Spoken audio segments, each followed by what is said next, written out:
Hello everyone, কেমন আছো তোমরা সবাই? Welcome back to my channel Tulai Debnath. আমি তুলাই, আর আজকে আমি তোমাদের সাথে ছোট্ট একটা ভ্লগ শেয়ার করব। আই থিঙ্ক ভ্লগটা 2 মিনিট কি 3 মিনিটের বেশি হবে না। আজকে হচ্ছে 18th অফ জানুয়ারি, 18ই জানুয়ারি হচ্ছে আমার বাবার বার্থডে। আমার ইউটিউব ফ্যামিলির অনেক কোনো মানুষই জানে না, আমি আজ অবধি কাউকে বলিনি যে আমার মা মারা গেছে এই বছর জুন মাসের 4 বছর হয়ে যাবে। আর এখনো অবধি স্টিল টুডে আমরা কেউ জানি না মার বার্থডে কবে ছিল, মার জন্মদিন কবে ছিল। ইভেন কি মার নিজেরও মনে ছিল না। আমি অনেকবার জিজ্ঞাসা করেছি, মা যে তোমার জন্মদিন কবে? মা কখনোই বলতে পারতো না মার জন্মদিন কবে।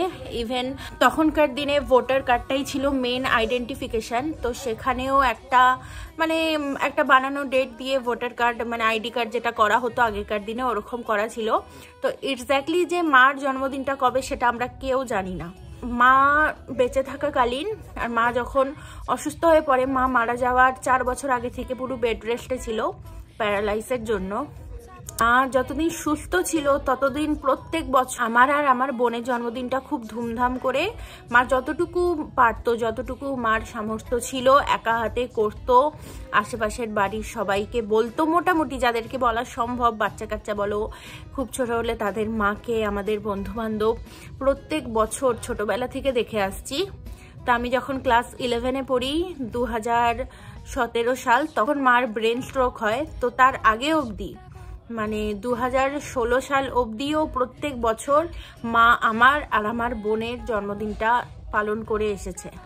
তো এটা আক্ষেপ সারা জীবন থেকে যাবে যে মা খুব ভালোভাবে আমাদের জন্মদিন পালন তো করলো, কিন্তু আমরা এটুকুও জানতে পারলাম না যে মার আসলে জন্মের ডেটটা কবে। সালটা জানি কিন্তু ডেটটা জানি না। দিম্মাকে যখন জিজ্ঞাসা করেছি যে মার জন্মদিন কবে, দিম্মা বলেছে ওই বাংলা মাস বলেছে, সেই হিসেবে অক্টোবরের, বাংলা মাস হিসেবে ধরলে অক্টোবরের হয়তো কোনো একটা দিন হতে পারে, কিন্তু সেই বাংলা মাসেরও যে এক্স্যাক্টলি কোন তারিখটা সেটাও আমার দিম্মার মনে নেই।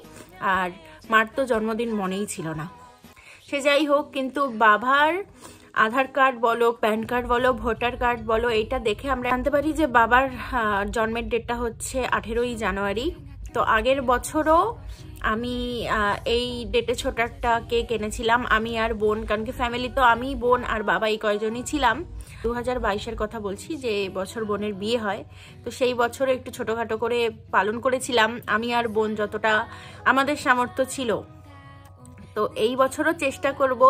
এখন বোনের বিয়ে হয়ে গেছে, তো বোন আসবে, বোনের বর আসবে, আর আমি আর বাবা, আমি আর বোন মিলে যতটুকু করতে পারি আমাদের সামর্থ্য চেষ্টা করব এই দিনটাকে বাবার জন্য একটুখানি স্পেশাল করার আর তোমাদের সাথে শেয়ার করার। এটাই কারণ যে খুশির মুহূর্তগুলো তো শেয়ার করা উচিত না, দুঃখের মুহূর্ত তো সবাই শেয়ার করে। এখন ইউটিউব, ফেসবুক খুললেই এ কাজে ও কাজে, তো আমি খুশির মুহূর্তগুলোই শেয়ার করি।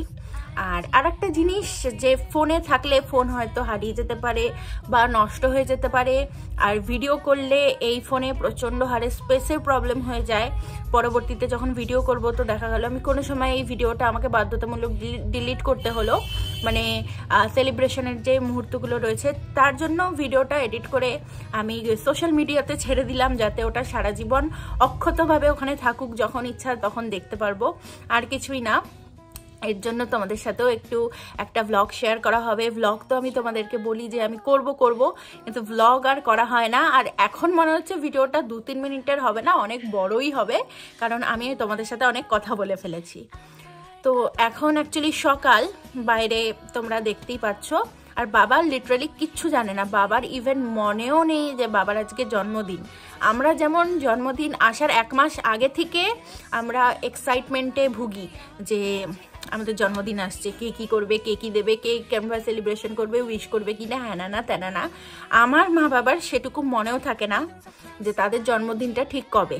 এবার যদি ব্যাংক থেকে বা LICর ওখান থেকে মেসেজ আসে তাহলে হয়তো বাবা জানতে পারবে, কিন্তু আমরা যে জানি আর আমাদের যে ছোটোখাটো একটা প্ল্যান রয়েছে সেটার ব্যাপারে বাবার কোনো আইডিয়া নেই।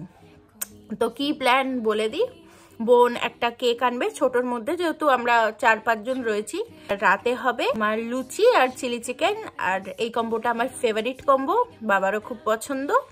তো আর বাবা এর সম্বন্ধে কিছুই জানে না। দুপুরে আমাকে বলেছিল মাছ রান্না করতে, তো আমি মাছ রান্না করে ফেলেছি।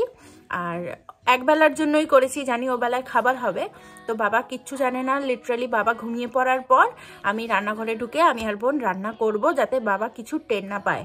আর এখন তো রান্নাঘরের দরজা, ঘরের দরজা সব, জানলা দরজা ঘরের সব বন্ধই থাকে দুপুরের পর, তার জন্য আওয়াজ পাওয়ার সম্ভাবনাটাও খুব কম, যাতে করে বাবা বুঝতে না পারে যে আমরা কিছু রান্না করছি স্পেশাল।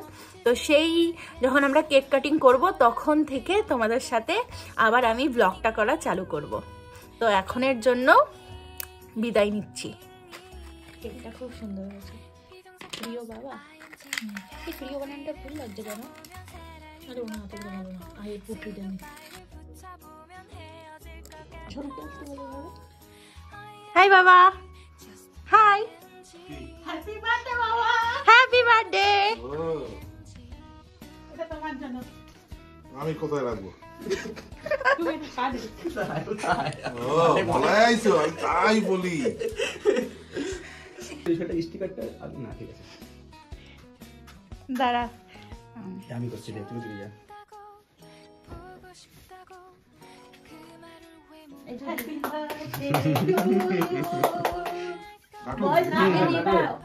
আগে আগে ফুদিয়ে নিবাও, আগে ফুদিয়ে নিবাও। দাঁড়া বাবা, একটু ফোনের দিকে তাকাও। Happy birthday to you, happy birthday to you, happy birthday to you বাবা, হ্যাপি বার্থডে টু ইউ। আমার তো হাতে রেখে দাও না আগে বড় যাও। তারপর ছোট ছোট পুরো ঢেকে নিয়েছে।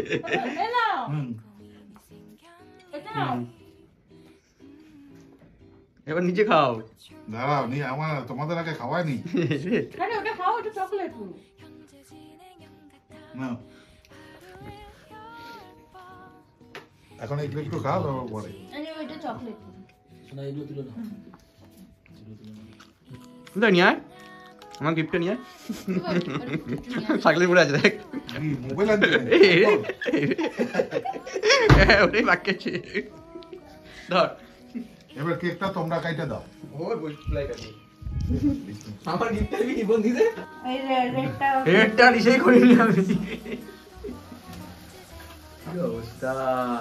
আরে বোনটা এদিকে আয়, বেল আমি দেখতেই তো পাচ্ছি না, মানে আমি দেখতে পাচ্ছি না, ক্যামেরা দেখতে পাচ্ছে না। এবার লুচি ছাড়।